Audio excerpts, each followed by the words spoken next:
Hi everyone. On this video I just want to explain the first time I felt anxiety. I didn't really know what it was called then. I'm going back about 30 years. Um, it started, I had my two young children with me then, they were very young. I was in a post office, I think it was, and I started to feel uneasy. That's what I would describe it as, an uneasy feeling. Um, and then I sort of was aware that, you know, I sort of felt embarrassed, and I felt, oh no, I've got to get out of here, I want to leave. And that's what I did. I told me two young children, I thought, we'll have to leave, I've got to go and do something else. Which was then the worst thing you can do was run away, but I did a lot of that. I didn't understand anxiety at all. I thought I was ill. I thought something really bad was going to happen, like a sense of doom. And then I went straight home, and it preyed on my mind for a while. But because it was the first time it happened, possibly the next day I felt okay, and possibly the next week, and then off I went to do something else, and from then on it repeated itself every time I went anywhere, specifically on my own at first, just to the shops or travel somewhere on my own. I had an uneasy feeling, and that's the first symptom I had, this uneasy feeling that something bad was going to happen any minute.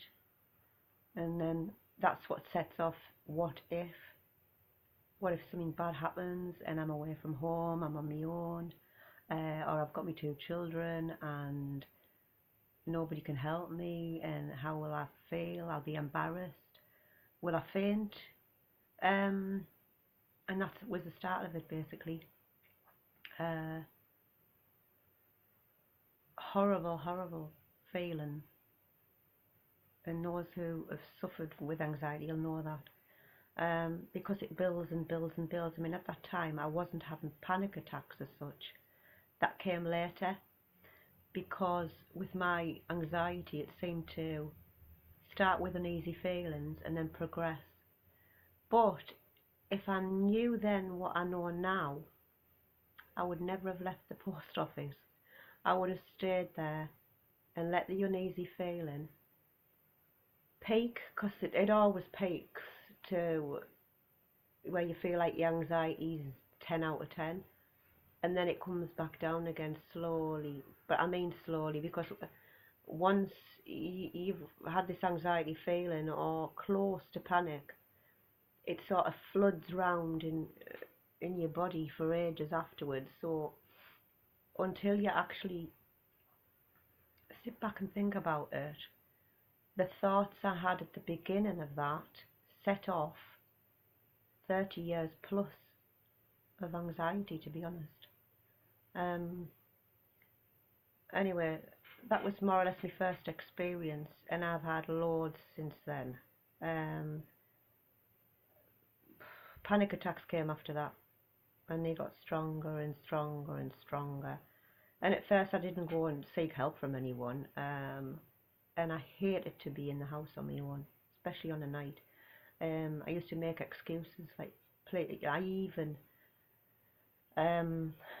this sounds ridiculous, but I used to sit and try and distract myself from thinking something bad was going to happen by often doing repetitive stupid things.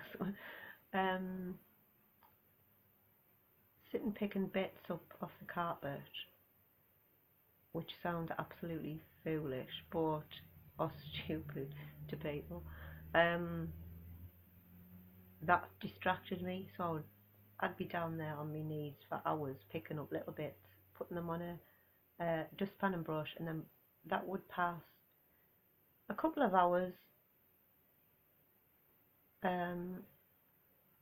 where I wasn't totally distracted, because obviously those who have anxiety know once it's in your mind and once you have that negative thought about it, it's stuck there like a memory for forever.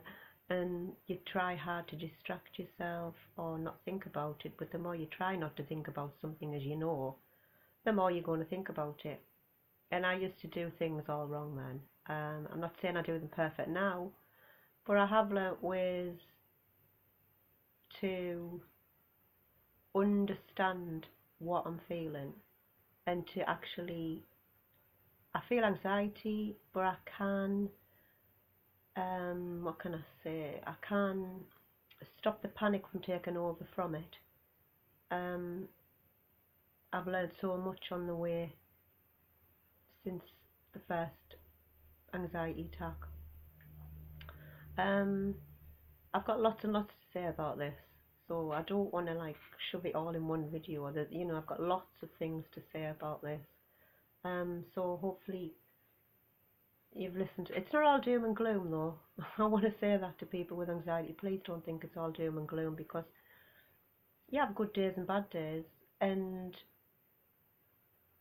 I understand the bad days. I've had many of them, but you can still live with it, and it gets easier. It really does. Never think it's something that will take over your life forever, because you still got to live with it. Every day you have to live with it, not just exist with it. So thank you again for listening, and I'll be making some more videos soon. Thank you.